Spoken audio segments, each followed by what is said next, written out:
We're in the old Piccadilly Hotel, the Mercure Piccadilly as it is now. Parker Chisora 2, that's why we're here. It's a stat card, and a fella that knows all about a stat card or two.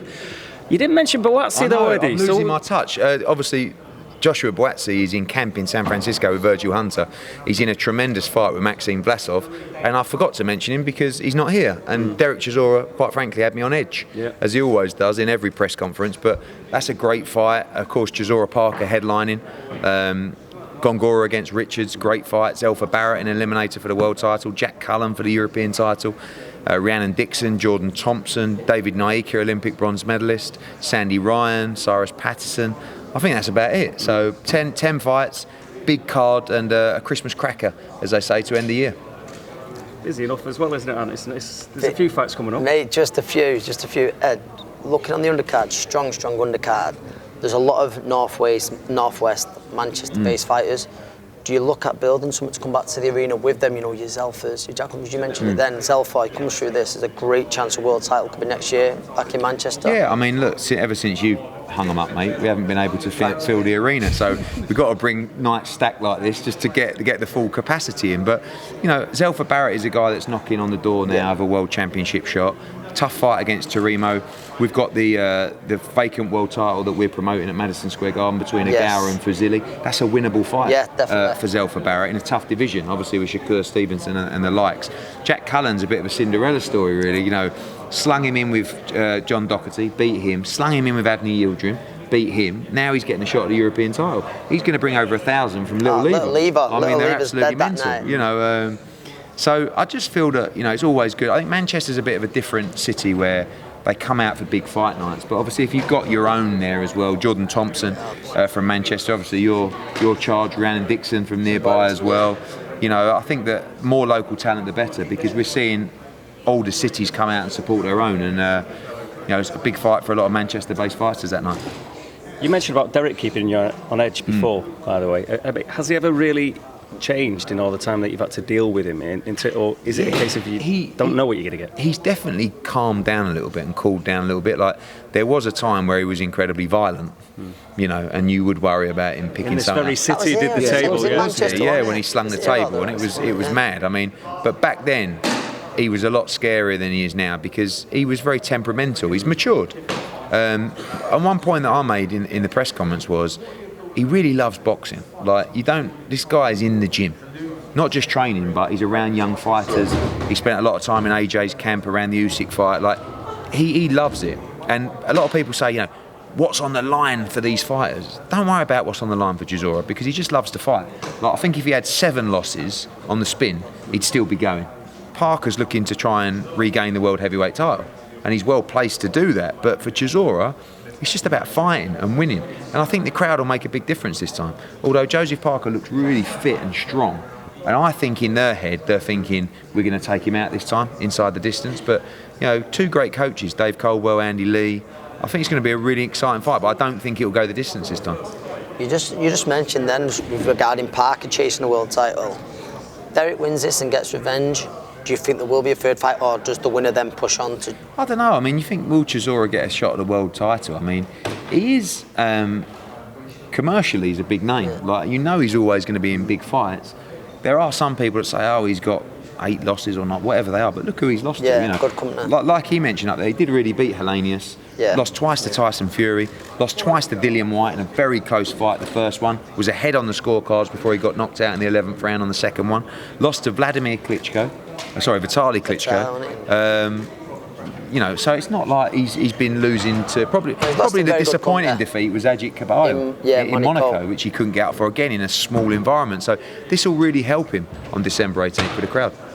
When we are talking about heavyweights, there's one that never eludes conversation when you're involved as well with AJ, and you know, obviously recently there's been talk of maybe him looking at other trainers and all the rest of it. Is there anything new on that? Again, I mean, from your own point of view, different environments you've spoken of, which might be handy, but that still includes Robert McCracken as far as you're concerned, or not? Robert McCracken is more than just a trainer to AJ. You know, he's a friend, he's a mentor, he's an advisor.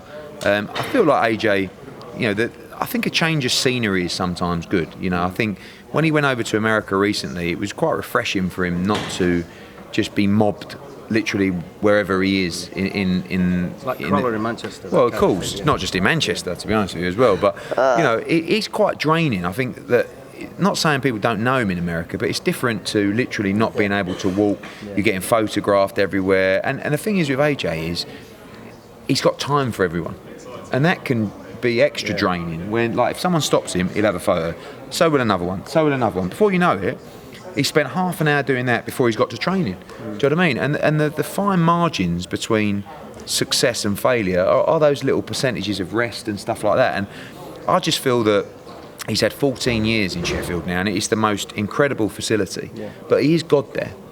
Do you know what I mean? He walks in that place, you've got the amateurs who just look at him like he's pictures everywhere. I feel like, I say we need to go rough and rugged, but like, he's got to have that challenger mentality in this fight. And he's got it. Everything that I'm hearing from him tells me he wants to win bad and he wants to bash Usyk up, which I didn't hear any of going into the first fight. So he's angry, which is good, but no decision's been made yet. But I do think a change of scenery would be good for him in terms of where his training camp's based. You mentioned 10 shows in 7 weeks, was it? You've got to pick one of them. What's your pick? I mean, it's the run, really, the 4-week run of Teofimo against George Kambosos at Madison Square Garden, Haney against Diaz at MGM Grand in Vegas, Ben against Algieri and Katie Taylor in Liverpool, and Chisora Parker and Boazzi and all this stuff. So it's a great 4-week run. I mean, you kind of missed the boat a little bit in the lightweight division, Crollo. I know you boxed Lomachenko. Didn't miss it. You did. Well, actually, you done all right in the end. But, you know, Haney, Teofimo, Tank, Ryan Garcia. Haney Diaz, tough fight, you know. And actually, although Teofimo's a big favourite against Kambosos, I just feel that, like, it's nearly a year of inactivity and he's a big lad at the weight. Kambosos, he's got that belief. He's got crazy belief. And how long can Teo stay at 135? They said, Teofimo Lopez and his dad said to me, I promise you, we will knock him out in the first round. They're genuinely going for that. They're a pair of characters. I thought, it's a lot of money. I hope you do give me a few rounds, you know.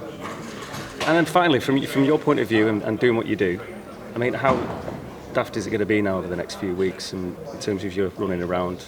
The northwest of England's one thing, I suppose. Yeah, it's kind of, like I said, 10 shows, 7 weeks, 6 different countries. So we've got, this weekend, we've got Kid Galahad, Terry Harper, Chris Billam-Smith, a European title fight.